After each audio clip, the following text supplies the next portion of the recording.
സമസ്തയാവട്ടെ, സംസ്ഥാനമാവട്ടെ, ഇനി മറ്റേതെങ്കിലും സംഘടനയാവട്ടെ, എപിക്കാരാവട്ടെ, ഈക്കക്കാരാവട്ടെ, എല്ലാത്തിലും ഫത്വാക്ക് വേണ്ടിയിട്ടോ ഫത്വ കൊടുക്കാനോ ജനങ്ങൾ സമീപിക്കുന്നവർ അത്ര ആളുണ്ടാവും? വളരെ കുറവാണ്. നമുക്ക് എല്ലാവർക്കും അറിയാം, എല്ലാ ജനങ്ങൾക്കും അതറിയാം. പേര് പറയാനും പല സ്ഥാനപ്പേരിലും പറയുന്ന ഉലമാക്കളുണ്ടാവും. പക്ഷേ ഫത്വാക്ക് മനുഷ്യന്മാരെ സമീപിക്കുന്നവരോ വിഷയങ്ങൾക്ക് സമീപിക്കുന്നവരോ എല്ലാ സംഘത്തിലും പരിമിതമാണ്, വളരെ പരിമിതമാണ്. വിരലുകൾ കൊണ്ട് എണ്ണാനൊന്നും പറയാൻ പറ്റൂല, അത്ര പരിമിതമാണ്. അങ്ങനെ ആ യോഗ്യത സൃഷ്ടിക്കലാണ് പള്ളി ദർസുകൾ കൊണ്ടുള്ള ഉദ്ദേശ്യം. കാലത്തിൻ്റെ മാറ്റത്തിന് അതിവേഗമാണിപ്പോൾ. ഇസ്ലാമിക ശരീഅത്തും വിജ്ഞാനങ്ങളും എങ്ങനെ സംരക്ഷിക്കപ്പെടുമെന്നതിൽ പലവിധ പരീക്ഷണങ്ങളും നടന്നുകൊണ്ടിരിക്കുകയാണ്. പള്ളി ദർസുകൾ കോളേജുകളായി മാറി. നിലനിൽക്കുന്ന പല പ്രമുഖ ദർസുകളും കെട്ടിടം ഇല്ലാത്തതുകൊണ്ട് മാത്രം കോളേജ് എന്ന് വിളിക്കപ്പെടാതിരിക്കുകയാണ്. സാമൂഹിക മാറ്റത്തിൻ്റെ ഒരു അനിവാര്യതയാണല്ലോ ഇത്. എന്നാൽ ഈ രൂപത്തിൽ മുന്നോട്ടു പോയാൽ ദീനിനു കനത്ത നഷ്ടമാകും എന്നും ഒരു പുതിയ മാറ്റം ആവശ്യമാണെന്നും പലരും പറയുന്നു. 8-10 വർഷത്തെ ദറസ് അറബിക് കോളേജ് വിദ്യാഭ്യാസ ശേഷം ഏറ്റവും കഴിവും താൽപ്പര്യവുമുള്ള വിദ്യാർത്ഥികളെ ഗവേഷണ പഠനത്തിനായി മാത്രം ഉയർന്ന സ്റ്റൈപ്പൻഡ് നൽകി 15-20 വർഷങ്ങൾ വരെ സംരക്ഷിക്കുന്ന ഒരു ബൃഹത് പദ്ധതി പലരും പങ്കുവെക്കുന്നു. അങ്ങ് എങ്ങനെ ചിന്തിക്കുന്നു? ഇത്തരം ഒരു കേന്ദ്രം അനിവാര്യമാണോ? ഇതിൻ്റെ പേരെന്തായിരിക്കും? യൂറോപ്യന്മാർ ശാസ്ത്ര പുരോഗതി നേടിയത് അവരിൽ ഗവേഷണ പഠനത്തിന് ഉയർന്ന സ്ഥാനം നൽകുന്നതിനാലാണ് എന്നൊരു പറച്ചിലുണ്ട്. നമ്മുടെ നേതൃത്വത്തിൽ ഇത്തരം സംരംഭങ്ങൾ ആരംഭിക്കാൻ പദ്ധതിയുണ്ടോ? അവിടുത്തെ നിരീക്ഷണം അറിയാൻ താല്പര്യം. ഈ പറയുന്നത് സമന്വയ വിദ്യാഭ്യാസത്തിൻ്റെ പേരിൽ 2 വിദ്യാഭ്യാസവും നൽകിക്കൊണ്ട് മതപണ്ഡിതന്മാരായിരുന്നു, മതപാണ്ഡിത്യം നേടിയിരുന്ന പണ്ഡിതന്മാർ ഒരു പുതിയ വിധാനത്തിലേക്ക് മാറി വന്നപ്പോഴുണ്ടായ പ്രയാസങ്ങളും വിഷയങ്ങളുമാണല്ലോ. ശരിയാണ്, 2 വിദ്യാഭ്യാസം നേടി 2ലും ഡിഗ്രി എടുക്കുന്ന ഒരു വിദ്യാഭ്യാസ രീതിയാണ് ഇപ്പോഴത്തെ സമന്വയ രീതി. 2ഉം വേണം എന്ന ഒരു ചിന്ത സമൂഹത്തിൽ പടർന്നു പന്തലിച്ച് വ്യാപകമായി ഒരാളൊഴിവില്ലാതെ എന്ന വിധം ഇന്ന് സമൂഹത്തെ സമഗ്രമായി ഇത് ഗ്രസിച്ചിരിക്കുന്നു. ഇത്തരമൊരു ചുറ്റുപാടിൽ അങ്ങനെയല്ലാതെ ഒരു വിദ്യാർത്ഥിയെയും മതപഠനത്തിന് കിട്ടില്ല. അതനുസരിച്ച് വ്യാപകമായി 2ഉം വിദ്യാഭ്യാസവും നൽകുന്ന സ്ഥാപനങ്ങളുണ്ടായി. എന്നാൽ പോലും സമന്വയം എന്ന് സമത്തിൽ അന്വയിപ്പിച്ചുകൊണ്ടാകണമെന്നില്ല. 2നെയും വേറിട്ടുകൊണ്ട് അതിനെ നിർത്തി യോഗ്യമായ രീതിയിൽ മതപണ്ഡിതന്മാരുണ്ടാകലാണ് ആവശ്യമെന്ന് കണ്ടുകൊണ്ട് മതപണ്ഡിതന്മാരുടെ പഠനത്തിന് വേണ്ട പ്രാമുഖ്യം നൽകിക്കൊണ്ട്, എന്നാൽ പൊതുവിദ്യാഭ്യാസത്തിൻ്റെ രംഗത്തും ഡിഗ്രികളൊക്കെ നേടാവുന്ന രീതിയിൽ അതിനെ ക്രമീകരിച്ചിട്ടുള്ളവരുണ്ട്. ഭൗതിക വിദ്യാഭ്യാസത്തിന് പ്രാധാന്യം നൽകിക്കൊണ്ട് മതവിദ്യാഭ്യാസത്തിന് അത്ര പ്രാധാന്യം നൽകാത്തവരുമുണ്ട്. സമം 2നും പ്രാധാന്യം നൽകി പോവുക എന്നുള്ള ചിന്തയിൽ സമന്വയിച്ചിരിക്കുന്നവരുണ്ട്. ഇത് ഏത് നിലയിൽ പോയാലും മതപണ്ഡിതന്മാരാകാൻ വേണ്ടി കിതാബുകളും ദീനീ ഉലൂമുകളും മാത്രം പഠിച്ചുകൊണ്ട് സമയം ചെലവഴിച്ച് കിതാബുകളൊക്കെ ഓതി തീർന്ന ശേഷം മാത്രം പണ്ഡിതന്മാരായി വരിക എന്ന പഴയ രീതിയോളം ഇതൊന്നും പാണ്ഡിത്യത്തെ സൃഷ്ടിക്കുന്നതിലോ പണ്ഡിതന്മാരെ സൃഷ്ടിക്കുന്നതിലോ ഒരിക്കലും ആ നിലവാരത്തിലേക്ക് എത്തില്ല എന്ന് സത്യമാണ്. എന്നാലും കാലത്തിനനുസരിച്ച് അതിനനുസരിച്ച ഇൽമ് നിലനിർത്താൻ വേണ്ടിയിട്ടുള്ള പരിശ്രമങ്ങൾ എന്ന നിലക്ക് ഇതിനെയൊക്കെ നമുക്ക് കാണാം. ഒരനിവാര്യ വേളയിലാണ് നമ്മെ സംബന്ധിച്ചിടത്തോളം ആ രംഗത്തേക്ക് നമ്മൾ വന്നിട്ടുള്ളൂ. ആദ്യത്തെ കാലത്ത് തന്നെ പള്ളി ദർസുകൾ നിലനിന്നിരുന്ന കാലത്ത്, ധാരാളം ദർസുകൾ ഉണ്ടായിരുന്ന കാലത്ത്, ആ ദർസുകളെക്കാൾ ക്ഷേമം 2ഉം കൊടുക്കുന്ന സ്ഥാപനങ്ങളാണ് എന്ന് പ്രചരിപ്പിച്ചുകൊണ്ട് സമന്വയ വിദ്യാഭ്യാസത്തെ പ്രചരിപ്പിച്ചു വന്നപ്പോൾ അത് ശരിയല്ല. അത് ദീൻ ഇല്ലാതാക്കുന്ന സംഭവമാണ്, പണ്ഡിതന്മാരില്ലാതാക്കുന്ന സംഭവമാണ്. പണ്ഡിതന്മാരെ മാത്രം സൃഷ്ടിക്കുന്ന അറബിക് കോളേജുകൾ, ജാമിയ നൂരിയ, ജാമിയ വഹബിയ, മർക്കസ് സഖാഫത്ത് സുന്നിയ, ഇഹ്യാ ഉസുന്ന തുടങ്ങിയിട്ടുള്ള അനേകം സ്ഥാപനങ്ങൾ പണ്ഡിതന്മാരെ മാത്രം സൃഷ്ടിക്കുന്നതാണ്. അത്തരം സ്ഥാപനങ്ങൾ ഇല്ലാതാകുകയും അവിടേക്ക് വിദ്യാർത്ഥികൾ ഇല്ലാതാകുകയും ചെയ്യുന്ന സ്ഥിതിയിലേക്കാണ് പോക്ക് എന്ന് കണ്ടപ്പോഴാണ് അത്തരം സ്ഥാപനങ്ങളിലേക്ക് കൂടി പാകമാകുന്ന വിധം വിദ്യാർത്ഥികളെ സ്വരൂപിക്കുന്ന 2 വിദ്യാഭ്യാസവും നൽകുന്ന സ്ഥാപനങ്ങൾ പിന്നീട് വന്നത്. അങ്ങനത്തെ ഒരു പരുവത്തിലാണ് ഇപ്പോൾ ഇത് വന്ന് നിൽക്കുന്നത്.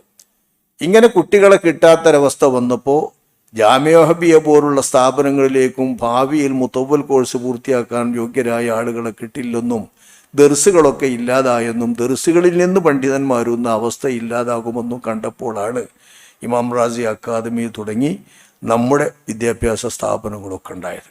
നമ്മൾ വളരെ കരുതലോടുകൂടിയാണ് ആ രംഗത്ത് പ്രവർത്തിച്ചുകൊണ്ടിരിക്കുന്നത്. ആ പ്രവർത്തനത്തിൻ്റെ അടിസ്ഥാനത്തിൽ നമുക്കറിയാം പള്ളി ദർസുകളിൽ നിന്ന് യോഗ്യരായ പണ്ഡിതന്മാർ വരുന്നത് വളരെ കുറഞ്ഞ പക്ഷമാണ്, കുറഞ്ഞ ശതമാനമാണ്. പണ്ടും എത്രയൊക്കെ പഠിച്ചാലും യോഗ്യരായ പണ്ഡിതന്മാർ കുറച്ചേ വരുള്ളൂ. കാരണം നമ്മളിങ്ങനെ പേര് കേട്ട് നോക്കി, കേരളത്തിലെ ഇൽമിനെ നിലനിർത്താൻ വേണ്ടി ആലിമീങ്ങൾ അവരോടൊപ്പം ഉണ്ടായിരുന്ന ശരീക്കുമാരൊക്കെ ഈ രംഗത്തുണ്ടോ? ഇല്ലല്ലോ. അവർ മാത്രമല്ലേ നമ്മൾ കേൾക്കുന്നുള്ളൂ. ഓരോ കാലത്തും ഓരോ വലിയ വലിയ വലിയ മഹാന്മാരെ കേൾക്കണുള്ളൂ. അവരുടെ സഹപാഠികളായിട്ട് ഒരുപാട് ആളുണ്ടല്ലോ, ഓരോന്നും കേൾക്കണില്ലല്ലോ, കുറഞ്ഞ ആളുകളേ ഉള്ളൂ.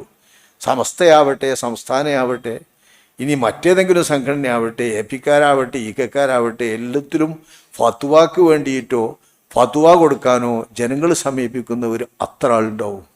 വളരെ കുറവാണ്.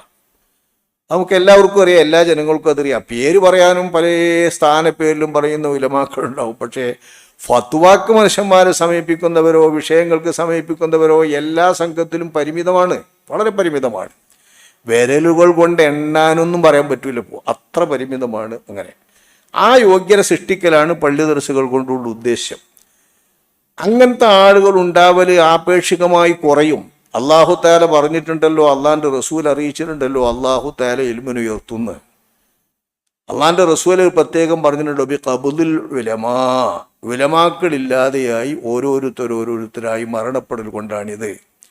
ഹത്താ ഇദാ ലം യുബ്ഖി ആലിമൻ, ആലിം എന്ന് വിശേഷിപ്പിക്കാൻ പറ്റുന്ന ഒരാൾ പോലും ശേഷിക്കാത്ത അവസ്ഥ വന്നാൽ, ഇതും റസൂലുള്ള പറയുന്നുണ്ട്.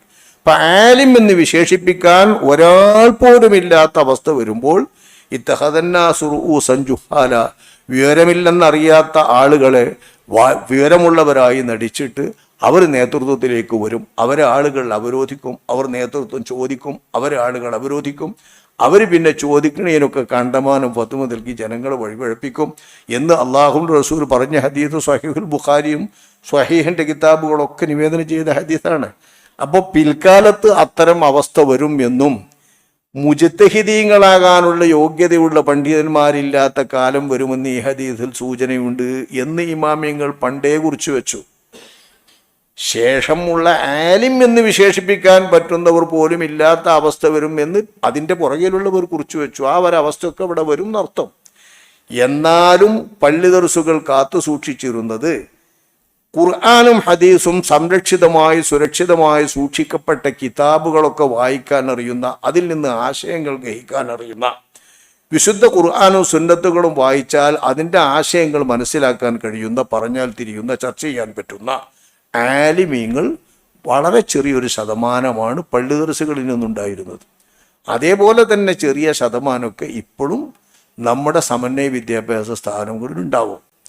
അങ്ങനെയുള്ള ആളുകൾ പക്ഷേ ഒരു വ്യത്യാസമുണ്ട്. പള്ളി ദർസുകളുള്ള ആളുകൾ കിതാബ് ഓതി തീരോളം ഓതുക, എന്നിട്ട് ഒരു മൂല്യരായി പുറത്തിറങ്ങുള്ളൂ. ഇപ്പോഴങ്ങനെയല്ല. സിലബസ് അടിസ്ഥാനത്തിൽ നിരത്തപ്പെട്ട കോഴ്സ് പൂർത്തിയാക്കുകയാണ്. സിലബസ് അടിസ്ഥാനത്തിൽ 8 വർഷത്തെ കോഴ്സ്, 10 വർഷത്തെ കോഴ്സ്, 11 വർഷത്തെ കോഴ്സ്, ഇതാണ് ഇവിടെ നടക്കുന്നത്. 5ാം ക്ലാസ്സിൽ 10-11 വയസ്സിൽ ചേർന്നിട്ട് പിന്നെ ഒരു 11 വർഷത്തെ കോഴ്സ്, അല്ലെങ്കിൽ 8ാം ക്ലാസ്സിൽ ചേർന്നിട്ട് ഒരു 8-9 വർഷത്തെ കോഴ്സ്, അല്ലെങ്കിൽ 10ാം ക്ലാസ്സിൽ ചേർന്നിട്ട് ഒരു 5-6 വർഷത്തെ കോഴ്സ്, ഇതാണ് ഇപ്പോൾ കാണുന്നത്. ഈ കോഴ്സുകൾ പൂർത്തിയാക്കുമ്പോൾ ആ കോഴ്സുകളല്ലേ കിട്ടുള്ളൂ. ആ കോഴ്സ് തിരിഞ്ഞാലും തിരിഞ്ഞിട്ടില്ലെങ്കിലും ആ കോഴ്സ് കിട്ടും ചെയ്യുമല്ലോ. രണ്ടും നമ്മൾ നോക്കണമല്ലോ. തിരിഞ്ഞാലും തിരിഞ്ഞിട്ടില്ല, ഈ കോഴ്സ് കിട്ടും. തിരിയണോൽക്കും ഈ കോഴ്സേ കിട്ടുള്ളൂ. അപ്പൊ തിരിയുന്ന ആളുകൾ ആ കൂട്ടത്തിൽ വായിക്കാനറിയാവുന്നവരെ കുറച്ചൊക്കെ സ്റ്റൈപ്പൻഡ് നൽകിക്കൊണ്ട് അവരെ ഉയർന്ന നിലവാരത്തിൽ പഠിപ്പിക്കാനും വളർത്താനും വേണ്ടത് ചെയ്യണമെന്ന് വർഷങ്ങൾക്ക് മുമ്പേ ഈ സമന്വയ വിദ്യാഭ്യാസം വരുന്ന കാലത്ത് പത്രാധിപക്കുറിപ്പും മറ്റും കുറിച്ചുകൊണ്ട് നമ്മൾ നമ്മുടെ മാസികകളിൽ ധാരാളം തുറന്നു പറഞ്ഞിട്ടുണ്ട്. ആ ആശയമാണ് ഈ പറയുന്നത്. ഈ ആശയം പക്ഷേ ഇത്രത്തോളൊന്നും വേണ്ട. ഇതിൽ പറഞ്ഞ് 15-20 കൊല്ലം പിന്നെയും കുത്തിരിക്കണമെന്നാണ്. 8 കൊല്ലം 10 കൊല്ലമൊക്കെ പഠിച്ച കോഴ്സ് പൂർത്തിയാക്കിയ ആൾ 15 കൊല്ലം 20 കൊല്ലമൊക്കെ പിന്നെയും പഠിക്കണമെന്ന് പറഞ്ഞാൽ പിന്നെ ഓളെ എന്താ പെണ്ണിട്ടാന്ന് വെക്കൂലേ? ഇപ്പൊ തന്നെ കോഴ്സ് പൂർത്തിയാക്കുമ്പോൾ തന്നെ വയസ്സ് ഇപ്പൊ 24 25 ഇനി എങ്ങനെ കല്യാണം ചെയ്യാന്ന് വെച്ച് ഇത് അവസാനിപ്പിക്കുന്ന ആളുകൾ എത്രയോ ഉണ്ട്. മുത്തവർക്ക് പോകാൻ കൂട്ടാക്കാതെ ഡിഗ്രി കഴിഞ്ഞുകൊണ്ടിരിക്കുന്ന ഒരുപാട് ആളുകളുണ്ട്. കാരണം കണക്കൂട്ടും 24 വയസ്സ്, ഇത് കഴിഞ്ഞാൽ പിന്നെ പെണ്ണിട്ടൂല. സത്യവാകം തന്നെയാണ്. വയസ്സ് കൂടിയാലും പെണ്ണിട്ടില്ലല്ലോ. ആ ഒരു ദുരവസ്ഥയിലേക്ക് നീങ്ങുന്നവരെ എന്തു കാരണം പറഞ്ഞാലും 15-20 കൊല്ലം പിന്നെ പോലെ പഠിപ്പിക്കണമെന്ന് പറഞ്ഞാൽ അത് പ്രായോഗികമല്ല. അത്രയൊന്നും വേണ്ടായിരുന്നു. ഇപ്പം എന്തേ വേണ്ടു? എല്ലാ വിഭാഗത്തിൽ നിന്നുള്ള ആളുകളിലുമുണ്ട് യോഗ്യന്മാരായിട്ടുള്ള കുട്ടികളെ ഇങ്ങനെ പഠിച്ചു വരുന്നവർ. എല്ലാ സ്ഥാപനങ്ങളിലും ഉണ്ടാകും. അതിൻ്റെ ശരാശരി നിലവാരം എങ്ങനെയാണ് വരിക? ഒരു 35 പേര് പഠിക്കുന്ന ക്ലാസ് ആണെങ്കിൽ ഒരു 4-5 പേരൊക്കെ അതിൽ യോഗ്യരായ ആളുകളുണ്ടാവും. ബാക്കിയൊക്കെ മറിച്ച് കൂട്ടാം. ഒരു 4-5 ആളുകൾ യോഗ്യരായ ആളുകളുണ്ടാവും. പരമയോഗ്യരായിട്ടൊരു 1-2 ആൾക്കാരൊക്കെ ഏതാണ്ട് കാലത്ത് മിക്കവാറും കിട്ടും. ഇങ്ങനെ പരമയോഗ്യരായ ആളുകളെ പ്രത്യേകം സ്റ്റൈപ്പൻഡ് നൽകി എത്ര ആവശ്യമാണ് അവർക്ക് കിതാബ് ഓതാൻ ആവശ്യമെങ്കിൽ അവരുടെ അർഹതക്കനുസരിച്ച് കിതാബ് ഓതി കൊടുക്കാനുള്ള ഒരു സംവിധാനം വേർതിരിവില്ലാതെ കക്ഷിഭേദമില്ലാതെ എല്ലാവരും കൂടി സഹകരിച്ചുകൊണ്ട് ചെയ്യുകയാണ് വെച്ചാൽ, സഹകരിച്ച് ചെയ്യേണ്ട ഏതെങ്കിലും ഒരു കക്ഷി ചെയ്യുന്നതിനോട് നല്ല സൗമനസ്യത്തോടുകൂടെ ഉദാരമായ മനസ്സോടുകൂടെ എല്ലാവരും പെരുമാറിക്കൊണ്ട് അത് സഹകരിച്ചുകൊണ്ട് അത് ആരാണെങ്കിലും നടത്തട്ടെ പറ്റും എന്ന് ചിന്തിച്ചുകൊണ്ട് നടത്തുന്ന ഒരു രീതി വന്നാൽ നമ്മുടെ കേരളത്തിൻ്റെ സ്ഥിതി, പരിതാപകരമായ സ്ഥിതി ഇല്ലാതാക്കാനും ഏറ്റവും ഭയപ്പെടപ്പെടുന്ന ആശങ്കപ്പെടുന്ന രീതിയിലേക്ക് കേരളം നീങ്ങാതിരിക്കാനും പറ്റും. ഇപ്പോഴത്തെ ദർസിൻ്റെ തലമുറ കഴിഞ്ഞ് വെറും സമന്വയ വിദ്യാഭ്യാസ സ്ഥാപനത്തിൻ്റെ ഉൽപ്പന്നങ്ങൾ, ഞാനവരെ അങ്ങനെ തന്നെ പറയുന്ന ഉൽപ്പന്നങ്ങൾ തന്നെയാണ്. ഒരു സ്ഥാപനത്തിൻ്റെ സന്തതികൾ എന്ന് പറയുന്ന ഒരു രീതിയിലേക്ക് അവർ വളരുന്നില്ല. അങ്ങനെ ഒരു ഉൽപ്പന്നങ്ങളായി വരുന്ന ഈ കുട്ടികളെ അതിന് യോജിപ്പിച്ച് ഉസ്താദന്മാരുടെ അടുത്ത് നിന്ന് പഠിക്കേണ്ട കിതാബുകളൊക്കെ ഓതി പഠിക്കാൻ പറ്റുന്ന യോഗ്യരുണ്ടെങ്കിൽ ആ യോഗ്യരായ ഉസ്താദന്മാരുടെ കൂടെ നിൽക്കാൻ സമ്മതിക്കണം. അത് എല്ലാ വിഭാഗവും സൗമനസ്യത്തോടുകൂടെ സഹകരിച്ചു കൊണ്ടുപോയാലേ സാധിക്കുള്ളൂ. കാരണം ഏതെങ്കിലും ഒരു ഗ്രൂപ്പുകാരനായിരിക്കുമല്ലോ യോഗ്യതയുള്ള മൂല്യര്. ഈക്കക്കാരനാണെങ്കിൽ എ പിക്കാർക്ക് പറ്റില്ല, എ പിക്കാരനാണെങ്കിൽ ഈക്കക്കാർക്ക് പറ്റില്ല, ഇവർക്ക് 2 കൂട്ടർക്കും സംസ്ഥാനക്കാരും പറ്റില്ല, ദക്ഷിണക്കാർക്ക് ഇവർ 3 കൂട്ടരും പറ്റില്ല എന്നുള്ളിടത്തെത്തിയാൽ പിന്നെ ബുദ്ധിമുട്ടാവും. നേരെ മറിച്ച് ഇപ്പോൾ നമ്മുടെ ദാറുസ്സുന്നയിൽ നമുക്കറിയാം ദഅ്വാ കോഴ്സ് എന്ന് പറയുമ്പോൾ എല്ലാ വിഭാഗത്തിൽ നിന്നുള്ള ആളുകളും വരുന്നുണ്ട്. അത് ഒരു ഇങ്ങനെ കിതാബ് ഓതി കൊടുക്കുന്ന മാത്രമുള്ള കോഴ്സല്ല, എങ്കിലും ഒരു ദിശാബോധം നൽകുന്നൊരു കോഴ്സാണ്. വിശ്വാസപരമായ കാര്യങ്ങളാവട്ടെ, മതപരമായ കാര്യങ്ങളാവട്ടെ, മതങ്ങളെ സംബന്ധിച്ചാവട്ടെ, മറ്റു സംഗതികളെ സംബന്ധിച്ചാവട്ടെ ഒരു പ്രത്യേകമായി പഠിക്കാൻ പറ്റുന്നൊരു ഭാവവും വായിക്കാൻ പറ്റുന്നൊരു രൂപം ഉണ്ടാക്കുന്നൊരു കോഴ്സ് അത്രേ ഉള്ളൂ. ആ കോഴ്സ് വരുന്നവരിൽ എല്ലാ വിഭാഗവും ഉണ്ട്. ആ രീതിയിലുള്ള ഒരു സംവിധാനം ഉണ്ടാകുമ്പോൾ ആരെങ്കിലും തുടങ്ങിയാലും അത് ഇന്നൊരിതായിപ്പോയി, ഇന്ന കൂട്ടര് നടത്തുന്നതായിപ്പോയി എന്ന് ചിന്തിക്കാതെ നമുക്ക് ആലിമീങ്ങൾ വേണം, പണ്ഡിതന്മാർ വേണം, അതിന് പറ്റുന്നവർ തിരഞ്ഞെടുത്ത് പോകട്ടെ എന്നുള്ള ഒരു സൗമനസ്യം, ഒരു ഉദാര മനസ്ഥിതി, ഒരു വിശാല മനസ്കത എല്ലാ ഉലമാക്കളും പുലർത്തിയാൽ ആലിമീങ്ങൾ തീരെ ഇല്ലാതായി പോകുന്ന പ്രശ്നം നമ്മുടെ കേരളത്തിൽ ഇന്നത്തെ കാലത്തോ അടുത്ത ദശകത്തിലോ വരില്ല എന്ന് തോന്നുന്നുണ്ട്. കാരണം അതിനൊക്കെ ഉള്ളൊരു പണ്ട് ദർശൻ്റെ അതിഥികൾ ചെറുപ്പക്കാരായിട്ടും നിലവിലുള്ളവരായിട്ടും ഉണ്ട് ആളുകൾ. പറ്റ പോയിട്ടില്ല. ഇങ്ങനെയൊക്കെ പോന്നിട്ടും അതിനൊക്കെ വന്നവരെയൊക്കെ ഉയർത്തിയിട്ട് നമ്മളെ ഭാഗത്ത് നല്ലപോലെ പരിശ്രമിക്കുന്നുണ്ട് ഇൻഷാ അല്ലാഹ്. നമ്മുടെ സ്ഥാപനങ്ങളിൽ അതിനു വേണ്ട സംവിധാനങ്ങളുമുണ്ട്.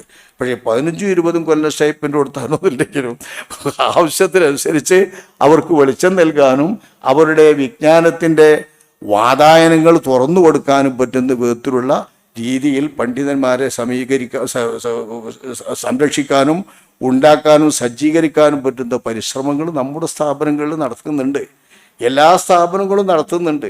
പക്ഷെ ആ നടത്തുന്ന സ്ഥാപനങ്ങളൊക്കെ എവിടെയാണെന്ന് തിരിച്ചറിഞ്ഞ്, എവിടെയാണ് അവരുടെ ഇടം എന്ന് തിരിച്ചറിഞ്ഞുകൊണ്ട് പോകാൻ വിദ്യാർത്ഥികൾ വിദ്യ അർത്ഥിക്കുന്നവരാണ്. അങ്ങനെ അർത്ഥിക്കുന്ന ആളുകളെ അവർ അർത്ഥിക്കുന്ന സ്ഥലങ്ങളിലേക്ക് പോകാൻ ആഗ്രഹിക്കുമെങ്കിൽ അവരെ വിടാൻ അവരുടെ സംഘടനാ നേതൃത്വവും അവരെ പഠിപ്പിച്ച സ്ഥാപനങ്ങളും തയ്യാറായാൽ പണ്ഡിതന്മാരും ഉണ്ടാവും. എല്ലാ വിഭാഗത്തിലും പണ്ഡിതന്മാരുണ്ടാകും. ഇല്ലാതെ പോയാൽ ചില വിഭാഗങ്ങൾ പരിശ്രമിക്കുന്നവർക്ക് മാത്രം പണ്ഡിതന്മാരുണ്ടാകും, അല്ലാത്തവർക്ക് പണ്ഡിതന്മാരില്ലാത്ത സ്ഥിതി വരും. ഏതായാലും ഈ ആശയം നമ്മൾ പറഞ്ഞു വരുന്നതാണ്. നമ്മുടെ ബുൽബുലിലും നുസറത്തുൽ-ഇലാമിലുമൊക്കെ ധാരാളം അതിൻ്റെ പത്രാധിപ കുറിപ്പുകളിലടക്കം പ്രത്യേകം ആഹ്വാനം ചെയ്തിട്ടുള്ളതുമാണ് തിരഞ്ഞെടുത്തുകൊണ്ട് സ്റ്റൈപ്പൻഡ് നൽകി വിദ്യാഭ്യാസം നൽകേണ്ട കാര്യം. അതാണല്ലോ ഇപ്പോൾ ഈ പറഞ്ഞത്. അത് ആവശ്യമുള്ള ഒരു സംഗതിയാണ്. പിന്നെ ശാസ്ത്ര പുരോഗതിക്ക് വേണ്ട തരത്തിലുള്ള ഗവേഷണ പഠനം എന്ന് പറയുന്ന രീതി കിതാബിൽ ഞാൻ ഈ പറഞ്ഞ രീതിയിൽ മലയാളത്തിൽ ഗവേഷണം എന്ന് പറയുന്നതിൻ്റെ വ്യാപ്തിയിൽ പെടുന്ന തരങ്ങൾക്കാണെങ്കിൽ തർക്കമില്ല. ആശയങ്ങളും കിതാബുകളൊക്കെ ഒക്കെ ഗവേഷണപരമായി പഠിക്കുക, നമ്മളെ കാര്യങ്ങൾ മനസ്സിലാക്കാൻ പറ്റുന്ന തരത്തിലോ അല്ലെങ്കിൽ അന്വേഷിച്ച് കിട്ടേണ്ട ചരിത്രങ്ങൾ അന്വേഷിച്ച് പഠിക്കുക എന്നൊക്കെയുള്ള രീതിക്കുള്ളൊരു ഗവേഷണം എന്നാണ് പറയുന്നതെങ്കിൽ തർക്കമില്ല. നേരെ മറിച്ച് നിലവിലിരിക്കുന്ന ഫിഖ്ഹിനെ മാറ്റിയിട്ട് വേറൊരു ഫിഖ്ഹ് ഉണ്ടാക്കാൻ വേണ്ടി നടക്കുന്ന ഗവേഷണമൊക്കെയാണ് ഉദ്ദേശിക്കുന്നതെന്ന് വെച്ചാൽ അത് പൊളിഞ്ഞു പോകും. അതൊരിക്കലും ദീനിനെ കണ്ടെത്താൻ പറ്റുന്ന രീതിയല്ല. അതിൽ ദീനൊട്ട് ലഭിക്കില്ല, അതിന് യോഗ്യരായ ആളുകളൊട്ട് ഉണ്ടാവുകയുമില്ല. ഉള്ള ഫിഖ്ഹിനെ മനസ്സിലാക്കാനും ഇൽമുകളെ നിലനിർത്താനും പറ്റുന്ന ആളുകളെ എല്ലാ വിഭാഗത്തിലും ചുരുങ്ങിയത് അവരവരുടെ വിഭാഗത്തിൽ അവരവരുടെ വിഭാഗം ഉണ്ടാക്കാൻ ശ്രമിക്കുന്നത് തന്നെ വളരെ നന്നായിരിക്കും. പക്ഷേ ഒരു കാര്യമുണ്ട്, ഇത്തരം ആളുകൾ തയ്യാറായി വന്നാലും അവരെ സംതൃപ്തമാക്കാൻ പറ്റുന്ന പണ്ഡിത നേതൃത്വം ഉണ്ടോ എന്ന് പറയുന്നതാണ് വളരെ ചിന്തനീയമായിട്ടുള്ള വിഷയം. അങ്ങനെ എല്ലാവർക്കും വന്നാൽ അവരെ സംതൃപ്തമാക്കിയിട്ട് അവർക്ക് മനസ്സിലാക്കേണ്ടതൊക്കെ മനസ്സിലാക്കാൻ ഇയാളടുത്ത് കോളുണ്ട്, ഇയാളടുത്ത് വിഭവമുണ്ട് എന്ന് മനസ്സിലാക്കാൻ പറ്റുന്നവർ നമ്മളെ സംഘടനകളൊക്കെ കൂടി പരിധിയാലുണ്ടോ ഇല്ലേ എന്നുള്ളതൊക്കെ വളരെ പ്രയാസകരമായ സംഗതിയാണ്. ഏതായാലും ഉള്ളയിടത്തോളം ഉള്ള ആളുകളെ വെച്ചുകൊണ്ട് ആ രീതിക്ക് വേണ്ടി പരിശ്രമിക്കുകയാണ്. കേരളത്തിൻ്റെ ഇൽമി പാരമ്പര്യവും ഇൽമി സവിശേഷതയും ആലിമീങ്ങളുടെ പ്രത്യേകതയുമൊക്കെ നിലനിർത്താൻ പറ്റുന്ന ഒരു ശരിയായ ഉചിതമായ മാർഗം, അതൊരു നല്ല മാർഗമെന്ന് തന്നെയാണ് നമ്മൾ കാണുന്നത്.